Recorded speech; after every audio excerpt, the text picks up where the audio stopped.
Well, the Buck 50 was supposed to be run back in April. It's now 3 months later, and this is Buck 50 weekend. I'm Dan Ramey. Coming up in just a moment, we'll talk with Dave Huggins about this event and what it's been like in 2020, making a new date for this run. Now, we're brought to you by Hometown Motors Incorporated, 818 Eastern Avenue in Chillicothe. The fleet of American-made stand-ons from Wright Manufacturing, built by landscapers for landscapers. Available now at Hometown Motors Incorporated, 818 Eastern Avenue, Chillicothe. With Dave Huggins, you have been involved with the Buck 50 since its inception, and how many years has that been now? Well, I guess we started planning in the fall of 2015. We put our first race on in April of 2017, so this will be our fourth year of putting on the Buck 50. Coming into this year, you had so much momentum just due to the fact this has become a more popular event. People want to be on your schedule. They want to make this part of their running schedule. And then COVID-19 comes along. And I know when you and I talked last about this, you were hoping to get it back on schedule sometime later in the summer.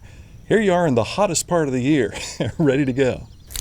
It's been, we were kind of talking earlier, and like COVID-19's just really devastated a lot of different businesses, schools, just really society. One of the biggest challenges that we have as a race is covering 150 miles. I look at other races, for instance, the Columbus Marathon and, the Flying Pig Marathon in Cincinnati.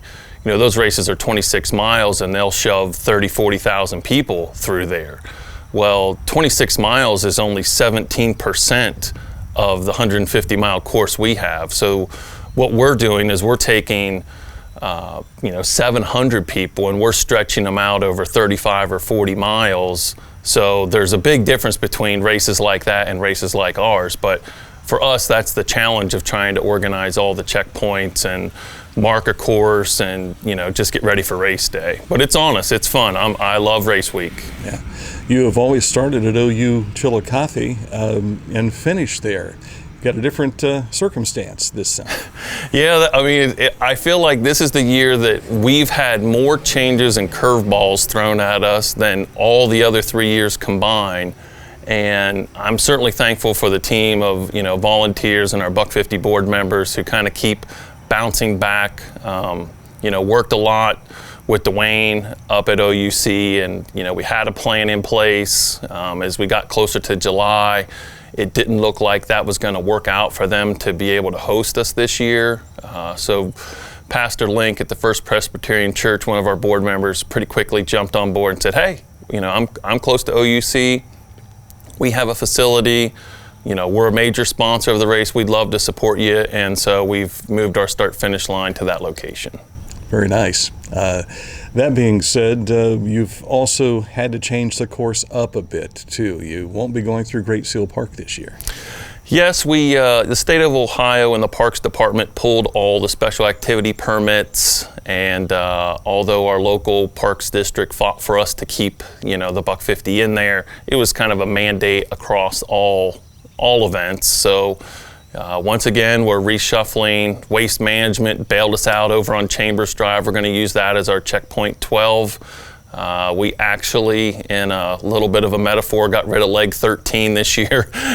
Just like, okay, we got to get some good juju on our side. So we got rid of leg 13, and we'll have runners 3 and 4 just kind of run together for leg 14 this year.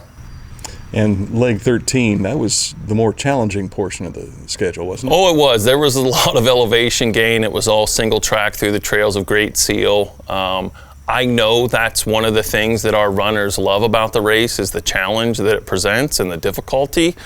But I would guess there'll be a few runners who are thankful for some pavement and flatter terrain that they get to participate in.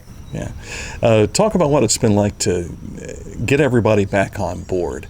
I know sponsorship has certainly probably made some changes, but you've got some good sponsors. I got a feeling many of them stayed with you.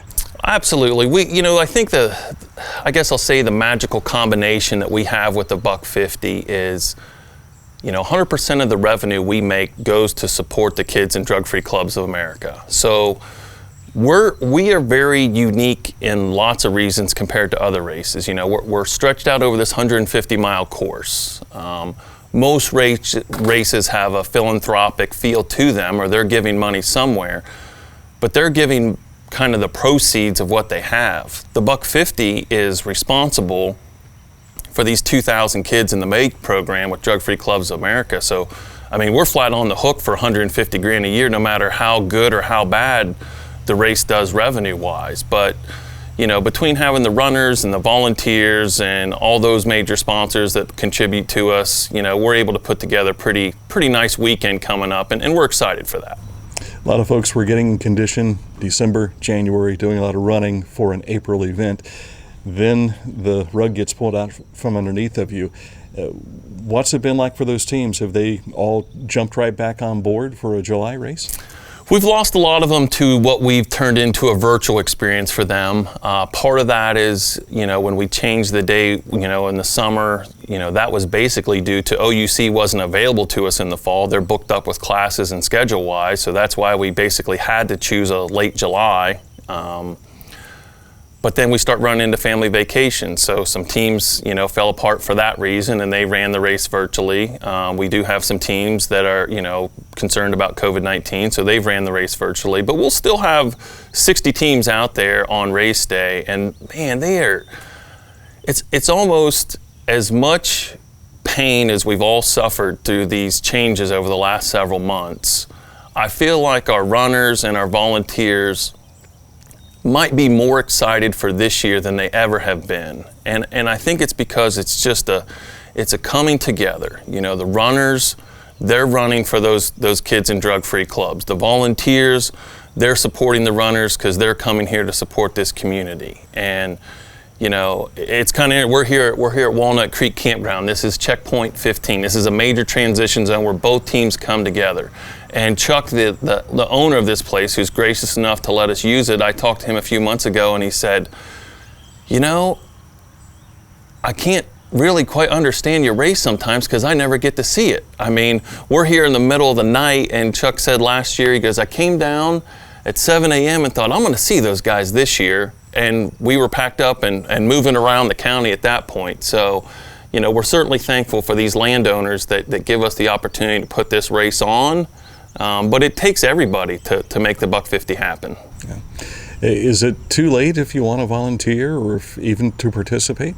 Participation, I'm sure there's some teams that would love to have some runners. If you go to the Buck 50 Runners group, it's a private Facebook group, but there's teams still looking for a few extra runners. Volunteer-wise, we definitely still have a few spots where we need some people to be a spotter out on the course here or there to help, you know, keep our runners safe and manage and know where they're at. So if you want any information, you can email me directly at dave@thebuck50.com, all spelled out. So happy to get another 100 more emails, whatever that is we get per day at this point. But it's really, you know, it'll be satisfying come this weekend, as it always is, to, you know, watch all this come together and see the pain and suffering that these runners go through over a 24-hour period up the, you know, beautiful hills of Southern Ohio, which we're sitting in, and, you know, watch them cross that finish line together as a team. It's quite the accomplishment. That makes a difference, seeing the finish line and knowing what the cause is for. Absolutely.